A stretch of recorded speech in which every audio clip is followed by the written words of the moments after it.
Alrighty, so at the time of this recording, we still got about an hour before the final game of match week number 10 is going to kick off between Minnesota United versus FC Dallas. But despite that, it is still kind of a time crunch, and I decided that I'm going to actually just review 7 games instead of the usual 8 that I do for part 1 of looking at the busy Saturday night action of match week number 10. And then after the game between the Loons and FC Dallas finish, I'll review that one. And then tomorrow I'll look at the last 4 games to finish off the busy Saturday night action. Well, I say it's busy, but we do have the 2 games, one in the matinee game that I already reviewed between Nashville and Atlanta, and then of course later tonight between Minnesota United versus FC Dallas. And also we had one game that was postponed to a later date because the league decided to give both LAFC and the Union a break this weekend before their showdown in the second leg of CCL to decide who is going to be moving on into the final. So, with that being said, let us actually review these 7 Saturday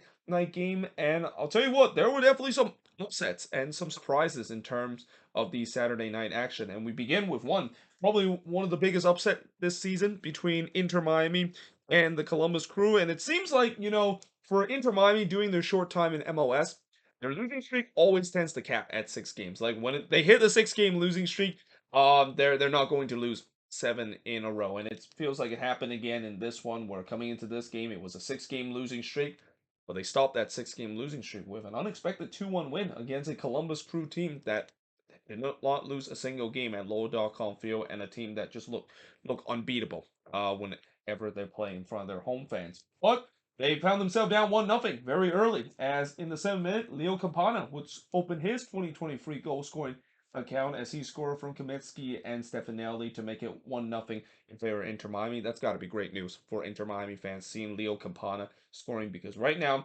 neither of their number 9 is scoring. Joseph Martinez, I don't think he actually started in this one. He is just struggling to get his mark for Inter Miami. But at least Leo Campana, who again, he's been battling some injury issue, he's finally able to score his first goal of the game. But unfortunately, the lead does not last long, because just 3 minutes later, another guy coming off of the IR decided to welcome his presence, Cucho Hernandez, back in action in this one, and he's welcomed himself back into this Columbus Crew team by scoring an absolute banger from Zarian here to top the game up at 1 apiece. I mean, I would have wrote goal of the week with a question mark, but also, as I'll get into part 2 of the review of the Saturday night action, I think we probably know what the goal of the week is going to be for this week, and it's related to a bicycle kick goal that somebody, of course, have scored. Well, actually, not part 2. I meant in the next game that I'll talk about in just a bit. But either way, the momentum was with Columbus as they were pressed for the lead. Oh, I forgot to mention, Cucho also almost scored his second goal just 3 minutes later, but he puts it high from close. Zarian then hits one right to counter before Cucho would heads it wide from close. Possession was 74-26 in favor of Columbus. Yeah, it's safe to say that Columbus was in full control of this one. And again, up to this point, you would expect that, yeah, Columbus is eventually going to take the lead and win this one easily. Though Schulte did deny Kaminsky and robbed John in the back post on the rebound. And then just 2 minutes later, Miami retake the lead. It's Campana again. This time he scored from Malta to make it 2-1 in favor of Inter Miami. Cucho tried to answer again not long after, but this time he fires it wide from close range. And yeah, at halftime, Miami with the 2-1 lead over the Columbus Crew. Now in the second half, Schulte did deny Malta from close range before on the other end, Zarian would pulse it wide from long range. Columbus continued to dominate the possession. I mean, Inter Miami was just sitting deep. You can clearly see they were maybe trying to hang on to get a 2-1 win. But I thought for the most part they've done a very good job in terms of defending. They limit those good chances that Columbus has. Well, at least in the beginning, because this is when the Crew really started to push for that tying goal. Zarian would hit one right to counter before Viacia would puts it high from long range. The chances were starting to mount up for Columbus as they were pushing for the equalizer. Cucho would hit one right to counter before Morris would do the same thing in the 80th minute. And then as time winds down, Columbus were throwing the kitchen sink, and Miami was just holding on for dear life to trying to see out the surprising 2-1 win. Cucho actually had a shot that was deflected, and it just goes wide there. It did not miss by much in the second minute of stoppage time. And in the 6 minute stoppage time, we thought that there could potentially be a penalty for Columbus, as they feel like Yedlin handballed that one in the box, and the referee did. He didn't exactly go to the VAR monitor, but he did contact VAR, and that VAR did take a look to see whether or not if Yedlin handballed it, and he did. And I think it was a right call because you can clearly see when the ball hits Yedlin, his hand was not in an outstretched position. So yeah, in the end, Inter Miami they survive and win 2-1 in this one to snap the 6-game losing streak. The shots in this one, and really the stats in this one, all in favor of Columbus. 22 shots compared to the 9 that Miami has. 5 shots on goal for the 8 that Columbus had. 2 shots off target for the 6 that Columbus had. 2 shots that was blocked for the 8 that Columbus had. And possession-wise, 70% compared to just 30% that Inter Miami has in this game. But this is just a classic example of what happened when you're able to take advantage of your limited chances and your opposition unable to finish. And in this one, again, it's just one of those games for the Columbus crew where, despite they had a lot of chances in this one, they were very clinical in front of goal, and that Inter Miami just did enough to get themselves a victory, which yeah they desperately needed because yeah I think that they do have some tough games coming up in their schedule, and that this game was always going to be tough for this team, but you just gotta have a sense that if it started to go 7 and then they face some tough opponents and then it goes to 8, 9, and 10, this team is in serious trouble, and the Phil Neville out camp uh or the Phil Neville out drum is going to bang louder and louder as the game goes on. So yeah, good job here from Inter Miami to stop the bleeding, but we'll see whether they can carry that momentum heading into the next game.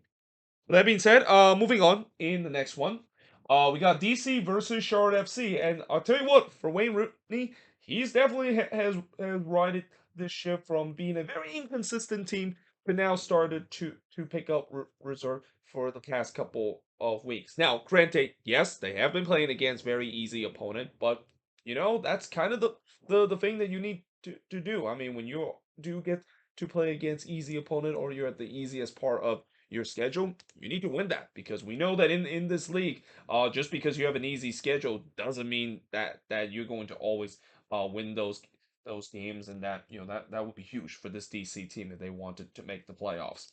Now, early on, the first shot of this game didn't came until the 21st minute, and actually it was Charlotte the one that gets the first shot of the game as Vargas will cross it wide from close range. But then in the 33rd minute, a penalty was given to DC after VAR deemed that Jones brought down Funtas in the box, and Taxi Funtas won the penalty. He takes the penalty and he slots it home to make it 1-0 in favor of DC. Then he tried to go for a second goal with a long range effort, but that one goes wide in the 37th minute, and we head to halftime with DC leading 1-0. Now in the second half, Marks would deny Funtas from close range. Yeah, safe to say Taxi Funtas was lively coming into this game. But DC definitely come out the second half lively, and they were looking for that second goal. O'Brien looking to score for the second consecutive game, but he hits one into the side netting before Miller denying Burns after DC did not deal with the clearance cleanly. So again, despite the fact that DC have played relatively good, there were times where yeah they still were making some of those boneheaded play on the defensive end, and I thought they got away with one here with the way that they didn't clear that one cleanly, and Miller comes up with a big save to deny Nathan Burns there. And then Benteke heads it wide from close in the 62nd minute before Funtas would pulls it wide from close range. And with this one being 1-0, for DC, you just wonder, is this going to come back to haunt them, the fact that they couldn't get that killer second goal? The answer is no, because Benteke decided to go on his bike, and he scored on that bicycle kick go, as he scored here unassisted to make it 2-0 in favor of DC, as I mentioned. Instant goal of the week, and maybe even a goal of the year contention. I mean, I won't be surprised we're going to see another goal of the year. That could be a bicycle kick. I mean, I think last season when the goal of the year was voted, I think Jimmy Charter, of course, won it on a bicycle kick goal. I mean, it's always lovely to see those kind of bicycle kick goal, and Benteke just connect that one so beautifully, hits it into the back of the net. And yeah, DC were make it 2-0, or DC were up 2-0 against Charlotte. Though I would also like to say that as beautiful as that bicycle kick goal was, that was not great defending from Charlotte whatsoever. They did not clear it cleanly there, and that yeah they were made to pay in a spectacular way. And then in the 3rd minute of stoppage time, or in the 5th minute stoppage time, I'm sorry, DC put the cherry on top, and it's Jacob Green scoring his first career MLS goal from O'Brien and Coot DiPietro to make it 3-0 in favor of DC. And yeah, for DC, another win at at home in this one. As the shots in this one, 13 shots compared to 7 that Charlotte has, 4 shots on goal compared to 1 that Charlotte has, 3 shots off target compared to 6 that DC had. Both teams had 3 shots that was blocked, and possession-wise, 59% possession compared to 41% possession that DC has in this one. And while DC is definitely riding high in the past couple of games, you cannot say the same thing about Charlotte FC, and that seat is getting hotter on Christian Latanzio. I think you could even argue this was probably the worst game that Charlotte has played this season. There was just not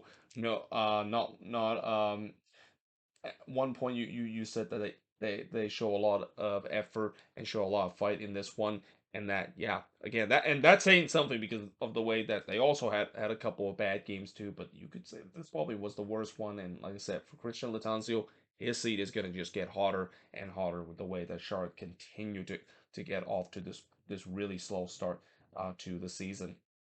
But that being said, moving on into the next game is New England and Cincinnati. So this, of course, was billed as the heavyweight matchup in the Eastern Conference because it is a battle between two teams that is in the top of the standings, and it definitely lived up to its hype. I mean, I'll tell you what, after watching this game, I would definitely love to see this in a playoff matchup because, yeah, there were at times in this game where both team was just trading haymakers and trading shot, good opportunity after good opportunity to try to get themselves the lead in this one too. But in the first half, it was actually a fast-paced game despite the fact that there was no shots through 10 minutes. In fact, I was kind of surprised the fact that there was no shot through for the big portion of this first half because it was a very fast-paced game. You can see what both of these teams was trying to do.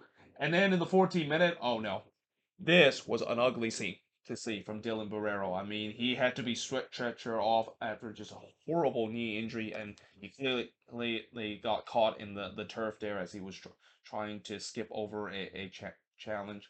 Um, there and just landed awkwardly on the turf. And again, this definitely will feed in a lot of that argument for the anti turf people in this sequence. And that, yeah, you just hope that Barrero is okay. Again, he not only had to be stretcher off, but they literally had to put out one of those stretcher that you see in the ambulance and have to kind of do that. And it was a bit of a long delay because of it. And that when that happened, it's a serious injury. You could and he was definitely very sad, and you can see the tears in his eyes, not just from the horrible knee injury, but just again, you just hope that it's nothing serious. But yeah, that's definitely something that could be a season ender, and we'll see whether or not if that is the case. And also, this would be a huge blow for this New England team because Barrero has had a really good start to the season, and for the past 2 years, he's really kind of fit in that role that they missed from Tajon Buchanan that they saw just a couple of years ago. But again, this would be a huge blow for New England. Indeed, this is a season-ending in the injury. But again, 25 minutes in, still no shots in this game, despite there's been some good build up from both of these teams. It's just neither of these teams were very good in terms of the final third, or the fact that both of these defense were making some last ditch challenge. Though eventually would see the first shot of the game as a penalty was given to Cincinnati as Rednecks handballed that one. Refereeing decision was definitely a big talking point coming out of this game because when you look on the replay of this, they also did go to VAR to see this. I'll tell you what. I mean, I do feel like you could argue that should have been a free kick instead of a penalty with the way that you can kind of see that Rednick's, he was outside the box, and when he handed that one, that looked like it was outside the box. But I could also understand why they didn't overturn it because when they look at that on VAR, it wasn't really a good angle to see whether or not if indeed that was kind of outside the box. And I know ref fans are gonna be mad about this, but again, when it's kind of inconclusive, I think it's going to be tough to try to overturn it, and they decided to stick with the original decision. But Petrovic was having none of it because he denied Acosta from the spot there. I didn't even wrote ball don't lie because again, I guess ball don't lie in terms of that sequence where the refs would feel like they were done by that, and especially Justin Ratnick's probably feel like he was hard done of him. Probably didn't intended to handball that one inside the box, but instead outside the box. But thankfully, the ball don't line, and the refs, at least at that point, was able to keep Cincinnati off the score sheet. But that only lasted 1 minute because just 1 minute after that controversial call, Cincinnati would take the lead. It's Mascara scoring from Barrio to make it 1-0 in favor of Cincinnati. So yeah, that's got to be frustrating if you're New England. The fact that you made a big save, and especially for Petrovic too, making a big save, and then 1 minute later, you can see it. And it also wasn't great set piece defending from New England's part. But yeah, Cincinnati were leading 1-0, and then there was a shout for a handball not given for the refs before Bai hits it high in the 32nd minute. And again, this game has really started to come alive now with the chances from both of these teams. Though at this point, I wrote the refs were pressing to tie it up, but this is where the game really started to go absolutely bananas with chances from both teams. Santos would went round the keeper there, but his shot was clear off the line by Farrell before Petrovic denied Vasquez from long range. And then Buck would fires it wide from long range in the 41st minute, and then Ismail would puts it high from close in the first minute stoppage time. But then in the second minute of stoppage time, Boateng would be on target. He scored here from Bai to tie the game up at one apiece. I mean, that's the easiest goal that Ima Boateng will score. Just an absolute tap in there in the front post to tie the game up at one apiece. And then on the other end, Petrovic would rob Santos from a point blank effort. And then on the other end, Heel would puts it over from close range. I mean, it was back and forth in terms of how that stoppage time is. And mind you, there was 9 minutes of stoppage time because of the deal Barrero injury. I mean, it felt like it was the 90th minute with the way that both of these teams were trading chances left and right.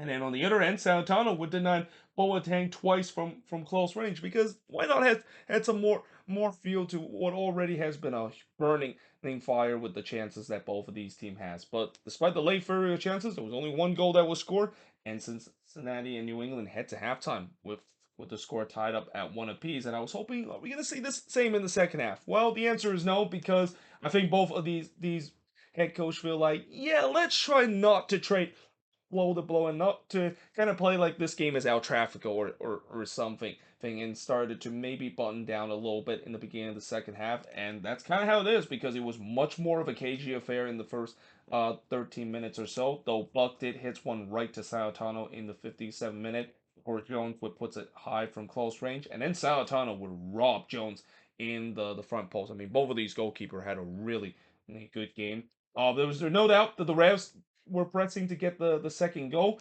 And then in the 67th minute, there was no penalty. It was given to Cincinnati. Now, what's interesting, originally the referee points to the spot. And then he kind of changes his mind and saying no penalty. And then they go to VAR again to see whether or not if Farrell did foul Acosta in the box. And VAR said no. Farrell did not foul Acosta in the box. Though when you look on the replay, I think you could say that probably should have been a penalty. And I wonder if that is actually a makeup call of what happened in the controversial call that we saw in the 30th minute. And we see this happen sometimes where maybe the referee feel bad about a controversial call that went against one team. So they decide to make it get up, and that it just feels like this is kind of the case. Because when you look on that play, it's pretty clear that Farrell did caught a cost there in the box, and I feel like that probably should have been a penalty. But again, I guess the referee were feeling bad that they kind of screwed the refs over with the controversial handball call. So I guess this is a makeup call, and there was no penalty. So that being said, the refs then would be the one that will be upset with the referee because there was a huge shout for a penalty on their case after they feel like Heel was brought down in the box, but the referee would says no penalty. Boateng then hits one onto the roof of the net in the 83rd minute before Salatano would deny ball from close range, and you can see the refs were pushing to try to get the lead. It feels like Cincinnati was trying to hold on for a point up to this point. Though in the 6 minute of stoppage time, another big opportunity of this game as Don Baji, yeah, he would like to have this one back. I mean, he was open in the back post, and he hits that one. What? Like that's one that he's gonna feel like he should have done better there. And that, yeah, in the end, after just an incredible game between both of these teams that is at the top of the table, it ends in a 1-1 draw. And the shots in this one, 13 shots compared to 10 that Cincinnati has, which that feels too little. I mean, with the amount of chances that we had in this game, I feel like the shot total should be much higher than that. But you got to also remember there was no shot in this game for the first 25 minutes. But 5 shots on goal for both of these teams. 6 shots off target for the three that Cincinnati has. Both teams had 2 shots that was blocked, and possession-wise, the Revs had the better possession. 56% possession compared to 44% possession that Cincinnati has. I mean, I will say that overall, a draw is kind of fair in this resort because I thought this was just one of those games where, again, both teams had their fair share of chances. Both goalkeeper comes up with big save, and at the end of the day, I think you got to say that this is definitely one that I can't wait until next time both of these teams met. I mean, this is I think only the first of 2 meeting between both of these teams. I can't wait to see when both of these teams meet at TQL Stadium, and especially if they can potentially meet in the playoffs. Because after what we watched in this one, it was definitely living up to its billing of a top of the table heavyweight matchup in the Eastern Conference. But that being said, moving on in the next one, we got Orlando City versus the Galaxy. So this is, of course, the desperation derby of the week because Orlando, after losing in the last game and been having a lot of problem in terms of getting win at Exploria Stadium, they do get the win against the Galaxy, who trying to get back-to-back wins. Though early on, Jovic did have a chance in the 16th minute, but his shot was blocked off the line. And again, the shots were very few in the beginning of this game, only one apiece through 20 minutes, as not much happening early in this game too. Boyd did hit one right to Galese in the 24th minute before Araujo thought that he'd score the first goal for Orlando City, but the goal was allow for a handball on Torres, and that was pretty obvious. I mean, Facu Torres, I think he forgot that he's not playing volleyball, but instead actually playing soccer because he basically hit this one with his hand, basically almost trying to hit this ball and ready for one of his teammates to spike, get down, and that, yeah, I mean, that was pretty blatant to be a handball, and that, yeah, it stays scoreless up to that point, but it doesn't stay scoreless for long because in the 38th minute, Ajan Kara would finally score his first goal of the season from Holiday and Carlos. But yeah, this is one that Kinsman should have done better. I mean, he got 5 hold there. It was a weak shot in the front post, and that, yeah, Jonathan Kinsman would definitely want to have this one back. Though he did make up for it just 5 minutes later by denying Ojeda on a curler as Orlando was pressing to get a second goal before halftime. But we do head to halftime with Orlando leading 1-0. Now in the second half, Alderwood puts it high from long range before Ojeda goes for a curler, but he missed wide there. It was a lively start to this game as both of these teams were chasing for the crucial second goal. Chicharito tried to do so, but his shot actually took a deflection and goes wide. But then in the 57th minute, Orlando gets that second goal. It's Torres scoring from Ojeda and Kara to make it 2-0 in favor of Orlando City. So this has got to be good news for Orlando City fans. I mean, their main striker scoring goals and also their attack. They're getting on the assist chart. Well, not in the case of Facu Torres, but more like for Aja Shankara finally getting on off the schneid. But yeah, that gives Orlando the 2-0 lead.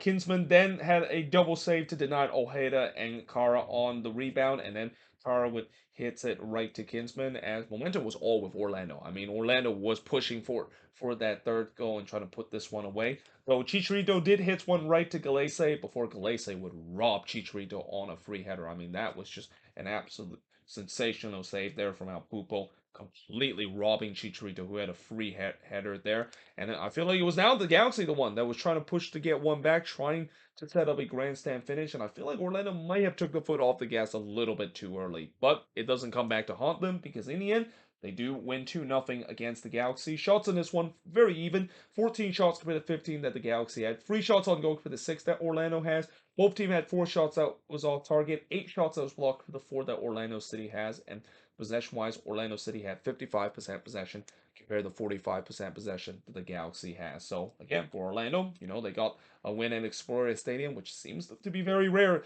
this season. But now the question is, can they follow that up with another win, which has also been a problem for this team and for Oscar, a team that's been very inconsistent this year.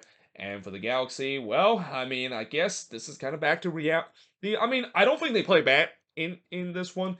It's just that Galese makes some big save in this one, and they just weren't clinical in front of goal. And when you add that in a recipe, it's no wonder why they lose another one here on the road.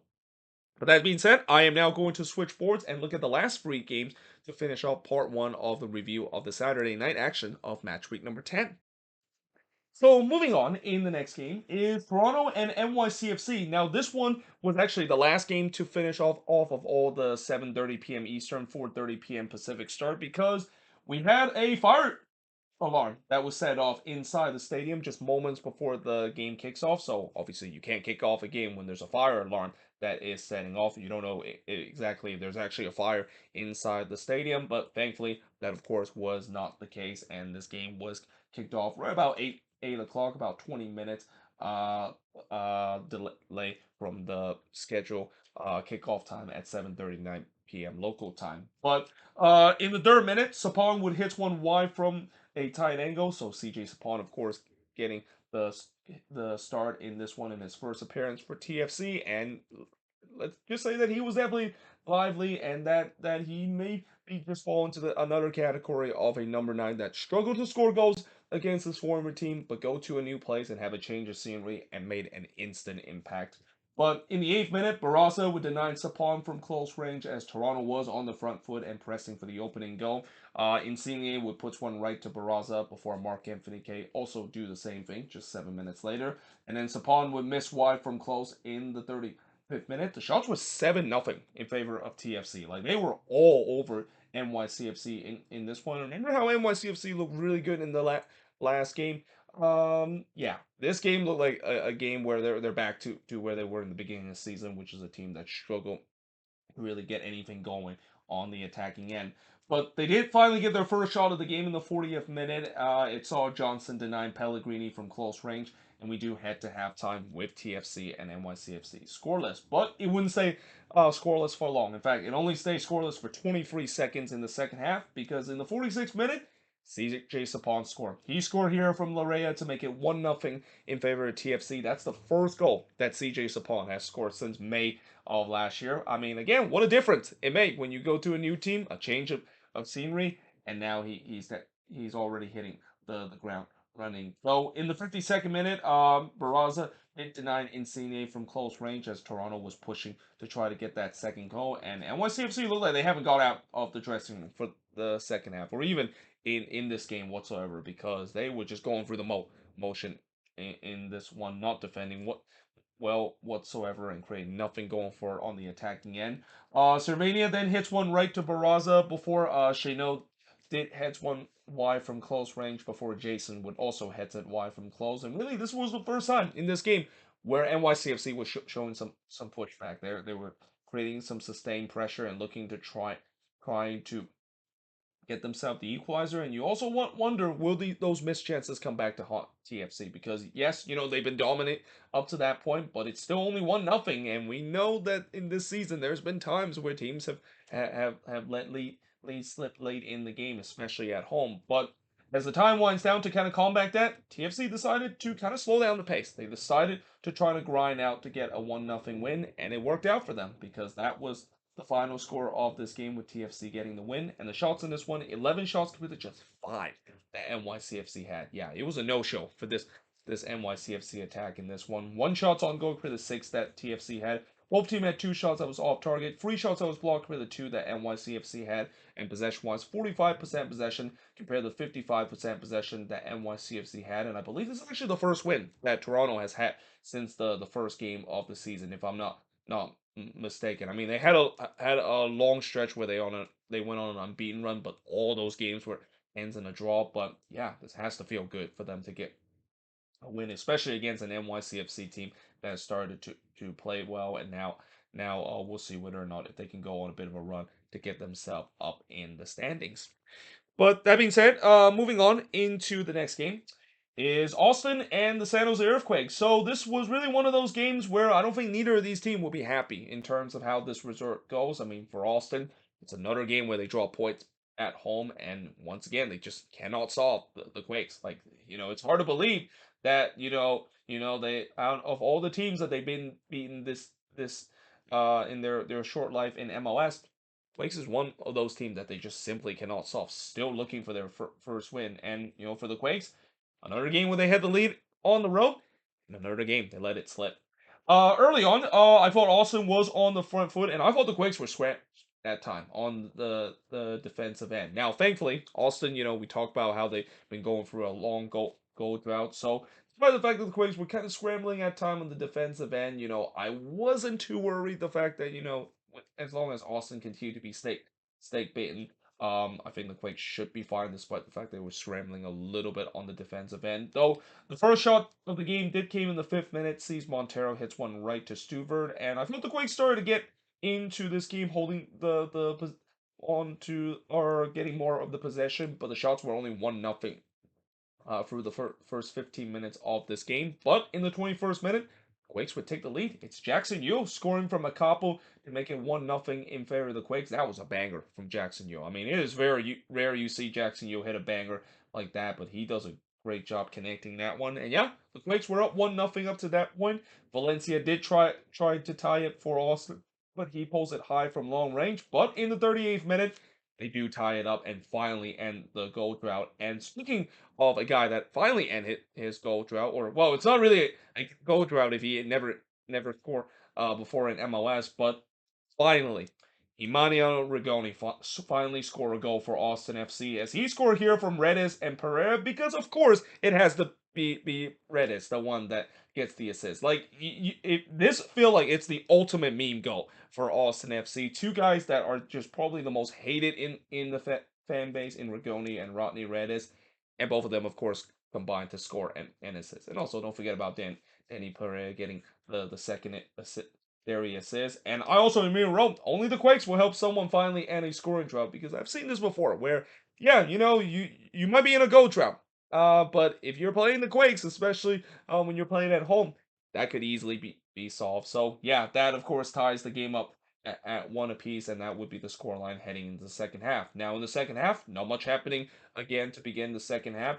Gallagher missed high and wide from close range before Mark Sinkowski would deny Lima and his former teammate a goal. If Lima actually put that one in, I would have had so much conflicted feeling because Nick Lima was one of my favorite player for the Quakes. Quakes fans still likes him, even though we won't talk about what happened a couple of years ago when he decided to move to Austin. But yeah, I would definitely had some conflicted feeling if Nate Lima did score against the Quakes. But there was no doubt that Austin was pressing for the lead, and once again, the Quakes, they looked like they were scrambling at the back and looked poor on the defensive end. But this time, I actually have real concern because with the fact that Austin finally getting that weight off their shoulder of not scoring a goal in a very long time, it looked like they could get themselves the second goal.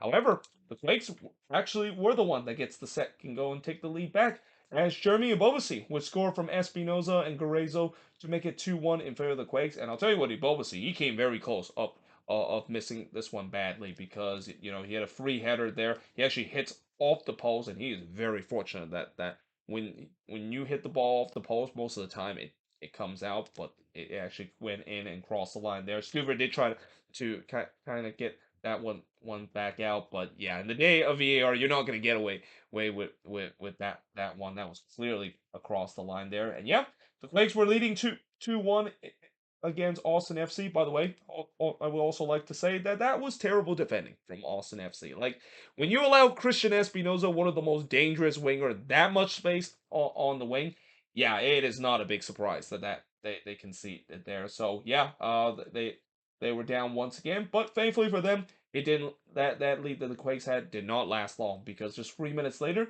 Triusi would score here to tie the game up at two apiece. So if this is a game where Austin not only they finally solved their issue in terms of goal scoring, but some of their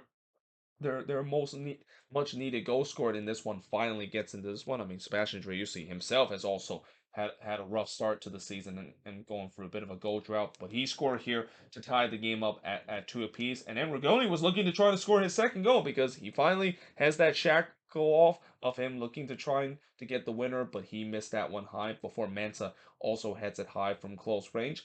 And then things get a little bit heated after Driussi was foul by Yule there. I mean, Jackson Yule, he did kind of went a little bit late there with a crunching challenge on Driussi, and yeah, Austin players are not gonna take that one kindly, especially to their star players. So things definitely got a little bit pushy on the byline, but Thankfully, there was no yellow or no red card that was shown. Well, there was a couple of yellow cards, but no red card that was shown. Yeah, in the end, it ends in a 2-2 draw in this one. Shots in this one, 16 shots for the 11 that the Quakes had. 4 shots on goal for the 3 that the Quakes had. 2 shots off target for the 7 that Austin has. 6 shots that was blocked for the 5 that Austin has. And possession-wise, 55% possession compared to the 45% possession that the Quakes has in this game. And like I said, Austin, they won't be happy in this one because it's another game where they draw points at home. Although I will say that maybe the positive coming out of this is that they finally end that goal drought and they were able to score. See their much needed goal scored finally score a goal in this one. But for the Quakes, I mean, they're not going to be happy with this one because of the fact that this is now the third time that they have drawn points on the road. I mean, the only saving grace is that at least this didn't happen in stoppage time like what we saw in the game against the Red Bulls and especially in that opening day game against Atlanta United. But still, these are points that I think it's going to come back to haunt the Quakes if they want to make a playoff push. But at least I think the other saving grace is at least they got a point out of this game. And anytime when you get a roll points, it's usually a good thing. That is if you don't drop them from a winning position, which unfortunately the Quakes have done just too many times this season. But that being said, moving on into the last game of this review as part of the first part of reviewing these Saturday night match week number 10 games is Chicago and the New York Red Bulls, and this is also another game that neither of these teams will be happy coming out of this one, especially from the Chicago Fire, where it is crazy the fact that it's happening in every single week, where this team always find ways to not win games and drop points. I mean, I think you when you see how this game is, and especially how the second half went, I didn't think it was going to happen. Like the Fire actually played really well in the second half, and the Red Bulls looked very disinterested and didn't look like they were going to get the equalizer. But then, as every Fire fans would remind you, yeah, expect the unexpected because they always will find ways to drop points at home. But early on, in the first half, the Fire actually almost got away with a mistake here, as Brady would rob Barlow there after T-Ron basically just passed it right to Barlow. I mean, it was just a terrible back pass there from T-Ron there, and that, yeah. I guess if you're a Red Bulls fans, you can say that, you're lucky that that one, of course, fall into the hands of Tom Barlow. Because besides that one good moment that he had where he scored against the Quakes, which again goes back to what I said about the Quakes. If you have goal scoring problem, if you're a guy that don't score a lot of goals, then you will enjoy playing the Quakes because they'll happily give you a goal to your name. And yeah, besides that, he hasn't really done much, as it is the case for Tom Barlow and his story for the Red Bulls for the past couple of seasons. But there was not much happening as the shots again was 1-0 through 15 minutes. It was a lot of game where the games kind of got off to a bit of a slow start. Though Gutierrez did hit one right to Cornell before the post, denying Manuel and the Red Bulls the first goal. Then Mueller heads it wide in the 25th minute, and the chances I thought was starting to come for both of these teams as the game kind of opens up a little bit. Suke then hits one right to Cornell as the shots were 5-3 in favor of Chicago up to that point. And then there was no penalty given to the Red Bulls after VAR deemed that Shihos did not foul Luquinhas in the box. And that was turns out to be a big call because just a couple of minutes later, Chicago would take the lead. It's Kai Kamara scoring from Suke and Haile Selassie to make it 1-0 in favor of the Fire. So Kamara continue his red hot goal scoring form for this Fire team. But again, if you're the Red Bulls, you got to feel you're kind of hard done because yeah, they could have had a chance to get a penalty just 3 minutes later or 3 minutes ago, and then they concede. And that also maybe in some way sums up the season for the Red Bulls, where you just see that there's times where it looks like things were gonna go well, and then it just take a turn for a worse in a rapid fashion. Though 1 minute later, Token did try to get an instant response, but he missed that one high. Before in the 38th minute, Shield thought that he was giving his marching order. He thought that he was giving a second yellow card. In fact, when that whistle was blown, you can see he was dropping to his hand to his knees and had his hands in the face, knowing the fact that he was going to get sent off. But the referee instead of giving him a second yellow card, he actually gave Omer Fernandez, the player that he hosts foul, a yellow card for embellishment. Now, when I look on the replay, I don't think the referee got this one right. I think there was clearly contact that Shihos made on Fernandez, and that I think that should have been a second yellow card, and I'll be really surprised if Disco decided to fine Omer Fernandez. In fact, if that is the case, I think the Red Bulls and Omer Fernandez should appeal that, because I don't think that should have been an embellishment, and that, yeah, again, for the Fire, and especially for Rafael Chihos, he's probably very lucky the fact that he probably should have been sent off in this one, but he was able to stay in this game. So we head to halftime with the score 1-0 in favor of the Fire, and in the second half, once again, nothing really happened in the second half. In fact, throughout the first 35 minutes, there was one shot throughout the first 35 minutes in the second half. And I wrote, where's the urgency from the Red Bulls? I mean, again, this is the thing about bad teams, of the fact that I've seen where when a team is not doing very well, when they're just basically showing no urgency whatsoever and look like they're already defeated, when they're only even down 1-0. And the Red Bulls look like that team. I mean, there was just no urgency shown whatsoever. It was pretty easy for the Fire to kind of grind this one out. And this is also kind of what I said about how I was really shocked the fact that the Fire would would would uh would blow this, because the Red Bulls were offering no resistance whatsoever. But in the 82nd minute, they did sort of offer some resistance as Token would hit one right to Brady. But then in the 89th minute, it happened again. Corey Burke scored here from Token to tie the game up at one apiece. I mean, to be fair, it was a great ball there from John Token, swinging this one from the corner. He's one of the best in the league of doing that. But my God, just terrible defending there from Chicago on the set piece. And I am in a row. Here we go again for the Fire. I mean, it's just astonishing the fact that in a game, even in a game where they look like they were going to walk away with an easy win, with the way that the Red Bulls weren't doing anything, they still find a way to find themselves self-destructing. Well, I wouldn't say self-destructing, but more like still find a way to make a boneheaded play, and give up a goal, and on the verge of potentially blowing another lead at home. In fact, in the fourth minute stoppage time, Token tried to win it for the visitor, but he puts it high from long range, and also kind of silenced those fans at Soldier Field, because he was definitely getting a lot of boos from that Soldier Field crowd, and he almost make them eat their words with a winning goal there. But yeah, in the end, it ends in a 1-1 draw, as the shots in this one, 8 shots with the 14 that the Red Bulls had. Both teams had 4 shots on goal, 4 shots off target with the 2 that the Fire has, 2 shots that was blocked with the 6 that the Red Bulls had, and possession-wise, 48% possession compared to 52% possession that the Red Bulls has in this game. And again, it's just astonishing the fact that the Chicago Fire keep doing this season, and I won't be surprised that they will miss the playoffs, because this is exactly the thing that the Columbus Crew did last season, and guess what happened to them? They missed the playoffs. So yeah, I mean, that's, unless if they don't want to fall in that same trap, the Chicago Fire team and this Ezra Henriksen team needs to stop that. And I think it's getting to a point where you can clearly see that it's a mentality issue rather than just an issue in terms of not being good enough. Because when you look at this team is good enough. I mean, if without those blown leads, they would be near the top 4 in the standings. But because of the just so many blown leads, this season, I think it's started to kind of get into their head, and it's no surprise that it happened again. But the Red Bulls again, yes, they come back to get a point out of this game, but they've seen this so many times, and I think it's getting to a point where, with the way that this winless run continue, and with the way that they continue to be sitting near the bottom of the Eastern Conference, fans want Gareth Stewart to be gone. And this is why I said in that video where I talked about the first head coach to potentially get fired,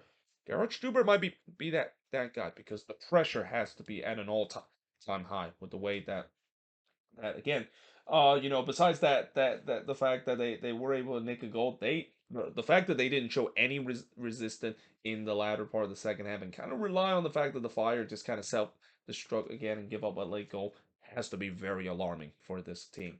But there you have it. That is pretty much it in terms of looking at these 7 games to finish off part 1 of the review for match week number 10. As always, let me know in the comments below, what do you think of these 7 games? And again, later tonight, I'll be reviewing the Minnesota United versus Chicago Fire, or not Chicago Fire, FC Dallas kind of game. Balloons already played against Chicago, and And surprisingly, that was actually the only time where the Fire didn't actually blow a lead at home. But yeah, I'll review the game between the Loons and Dallas after that game is over, and then tomorrow I'll finish up reviewing the last 4 games of match week number 10. But there you have it. Let me know in the comments below again, what do you think of these 7 games? And yeah, hope you guys enjoyed this video. If you do, make sure you guys leave a like, smash the subscribe button, and yeah, I of course will see you guys next time.